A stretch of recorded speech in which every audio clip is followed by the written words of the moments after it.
दादी कहती हैं कि वो बड़ी खौफनाक रात थी। शाम से बारिश हुई थी और एक तूफान आया हुआ था। मेरे घर में कोई मर्द नहीं था। मेरा बेटा दिल्ली में एक स्कूल में सर्विस करता था। भतीजे की बाविक उम्मी का मेरे मकान से नजदीक था। वो बच्चे की पैदाइश पर मेरे ही पास आकर रहती थी। क्योंकि इसके माँ बाप मर चुके थे इसलिए अपने मैके नहीं जाती थी। इस वक्त भी बच्ची पैदा हुई थी इसकी। वो और बच्चे मेरे पास थे। अब बारिश के साथ हुआ के झक्कड़ भी चलने लगे थे, जिसकी वजह से रात की तारीकी और तन्हाई बहुत खौफनाक महसूस हो रही थी। और बच्चे सोए हुए थे और एक रिश्तेदार खातून भी सो रही थी। कैसे लगता था जैसे ये बारिश अब कभी नहीं रुकेगी। बिजली बार बार कड़कती, इसकी शिद्दत में इजाफा होता जा रहा था। मैं जाग रही थी। मैंने टाइम देखा तो 12 बजे थे। अभी काफी रात बाकी थी। अचानक मैंने महसूस किया कि बाहर दरवाजे पर कोई दस्तक दे रहा है। मैंने सोचा इतनी रात में तूफानी बारिश में कौन आ सकता है, जबकि गांव की कच्ची गलियां कीचड़ और पानी से भरी हुई है। मैं समझी मेरा वहम है, लेकिन वाकई कोई दरवाजा बजा रहा था और अब ऊंची ऊंची बजा रहा था। बहू भी जाग गई और हमारी एक रिश्तेदार औरत जो आई हुई थी वो भी जाग गई। मैंने चादर सर पर डाली और दरवाजा खोलने पहुंच गई। कुंडी खोलकर देखा तो वहां दरवाजे पर काला बुर्का पहने अनवरी खड़ी थी। मैंने कहा, अरे अनवरी, खैरियत तो है? चल अंदर। अनवरी ने कहा, खाला मैंने खीर पकाई थी, सोचा दे बच्चे गरम गरम खा लेंगे। उसने एक बड़ा प्याला मेरे हाथ में दिया और खुद बहू की चारपाई पर बैठ गई और बोली, खाला पोती हुई है, मुझे भी तो दिखाओ। अरे तुम अभी अभी बाहर से आई हो, तुम्हें पता है कि ऐसे वक्त और मौसम में कौन कौन सी अरवा आ जाती हैं, इसलिए दिन में आना, बच्ची को भी देख लेना और गोद में भी उठाना। मैंने बेमरवती से कहा और दिल में झंझलाई भी कि इतनी बड़ी औरत को गांव के काई का नहीं पता। अनवरी फौरन उठ गई। खाला मुझे तो याद ही नहीं रहा, प्याला में कल ले जाऊंगी। ये के कर वो ये जा, वो जा। मैं जब तक दरवाजे पर गई, अनवरी का कहीं पता नहीं था। बारिश, अंधेरा और काला बुर्का, अनवरी कैसे नजर आती। बच्चे भी उठ गए थे। मैंने बहू से खीर खाने को कहा मगर उसने माजरत कर लें। थोड़ी सी खीर मैंने चखी, बाकी बच्चों को खिलाई। अच्छी बनी थी, मगर न जाने क्यों मुझे बार बार ख्याल आ रहा था कि इतनी भयानक रात में आई, जबकि इसका घर भी हमारे घर से कुछ दूर था। मैं अभी नींद उनूदगी में थी तो मैंने देखा कि जैसे छत फट गई है और इसमें से अनवरी ने सर निकाला और फिर वो एक गठरी की तरह से मेरी बड़ी पोती पर गिरी। साथ ही पोती ने चीख मारी।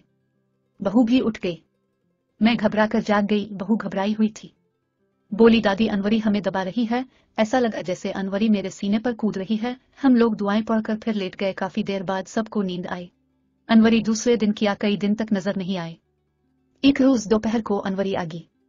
इस वक्त अनवरी ने सफेद बुर्का पहना हुआ था। बोली, खाला पोती मुबारक हो। कब से मुबारकबाद को आना चाहती थी लेकिन आ ना सकी। मैंने कहा, इस दिन तो कीचड़ पानी में खीर देने चली आए और इतने दिनों बाद आई हो और बातें बना रही हो।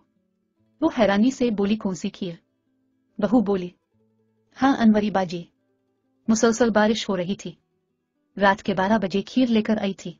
अनवरी ने कहा, गजब खुदा का, इस वक्त जानवर भी बाहर निकलते हुए खौफ खाते हैं। भला मैं क्यों निकलती और इतनी रात गए मुझे खीर पकाने की क्या जरूरत थी? मैंने पूछा, तो तुम नहीं आई थी? वो बोली, नहीं आई थी। मैंने कहा, खीर भी नहीं पकाई थी? कहती, नहीं पकाई थी। मैंने ये जो प्याला तुम्हारी निशानी है, मैंने सबूत में इसको वो प्याला दे दिया। वो जैसे उछलगी। बोली, खाला सच कहूं, गांव में तो मिट्टी के बर्तन इस्तेमाल होते हैं, फिर सफेद चीनी का प्याला में गरीब के यहाँ कैसे आया? ना प्याला मेरा है और ना मैं लेकर आई थी। मेरा यकीन करो, अब एकदम मुझे कुछ समझ में आने लगा। मैंने कहा, छोड़ो इस बात को, भूल जाओ, शायद हमें गलती लगी है अपनी। अब मेरा जहन उलझा हुआ था कि खीर किसने भेजी, अनवरी की शक्ल में कौन आया, बहू को और पोती देखने पर अनवरी का इसरार क्यों था, कौन बहू को नुकसान पहुंचाना चाहता था। मुझे याद था कि बहू के नाना पर भी इसी तरह जादू किया गया था और जादू बादल के टुकड़े की शक्ल में भेजा गया था। हुआ कुछ यूं था कि पीर जी यानी बहू के नाना एक दिन दोपहर के वक्त लेटे हुए थे। इनकी बीवी करीब ही बैठी हुई थी। अचानक पीर जी ने देखा कि एक सफेद बादल का टुकड़ा सामने लगे दरख्त पर साया किए हुए है, जबकि आसमान बिल्कुल साफ था। उन्होंने हैरानी से अपनी बीवी को कहा, इस वक्त एक बादल, बड़ी अजीब बात है। इतने में आहिस्ता आहिस्ता वो बादल सहम में उतरा और पीर जी पर बरस गया, लेकिन पानी नहीं, सिर्फ गर्दो गुबार।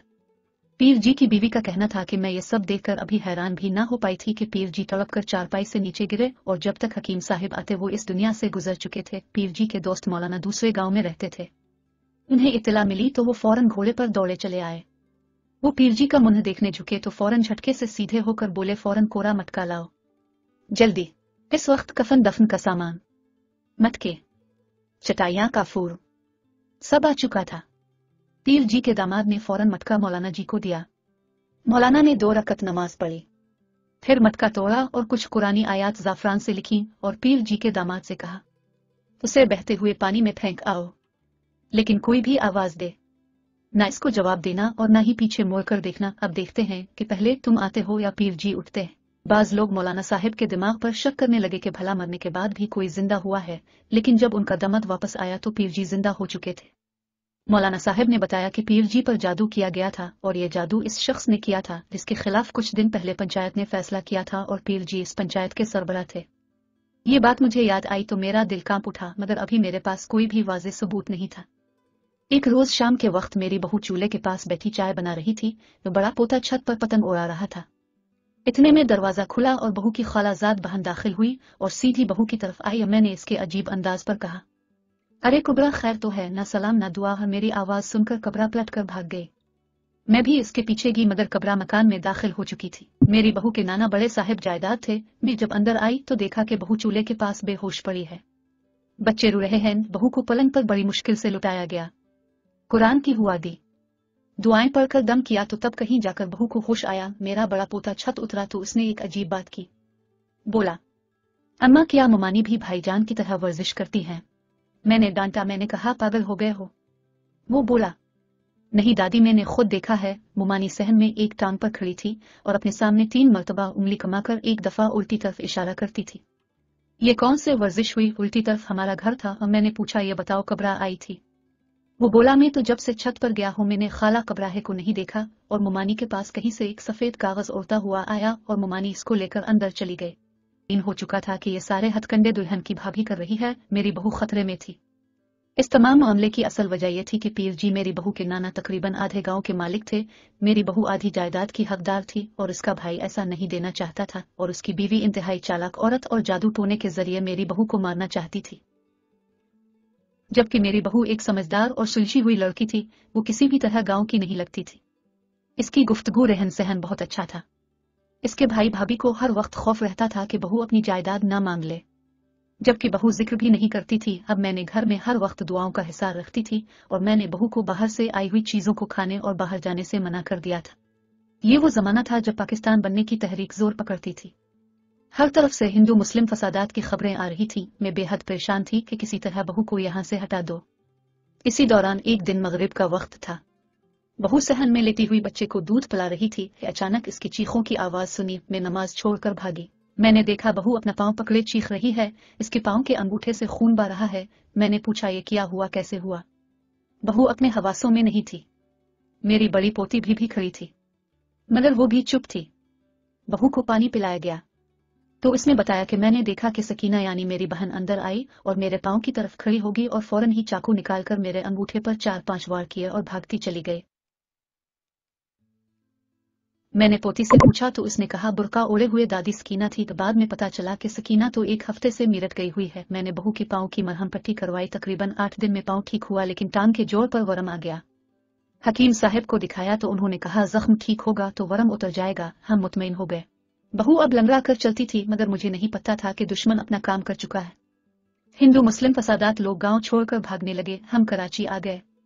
वरम आहिस्ता आहिस्ता फोड़े की शक्ल इख्तियार कर गया और उसके बाद नासूर बन गया, जिसने तमाम टांग को लपेट में ले लिया। इस तरह मेरी बहू दुश्मनी की नजर होकर इस दुनिया से रुखसत हो गई। मैं सोचती थी वो लोग कामयाब रहे क्योंकि सारी दौलत उनको मिल गई। अब बंटवारे वाला कोई ना रहा, मगर खुदा की लाठी बेआवाज होती है। मेरी बहू की भाभी जो कि अमल करवा रही थी, इसको इसके दोनों बेटे 3 साल के अंदर टीबी होकर मर गए। भाभी खुद बारिश में छत गिरने से हलाक हो गई। कोई नाम लेने वाला ना रहा। फायदा वो भी न उठा सके और अपना बोझ अलग ले गए।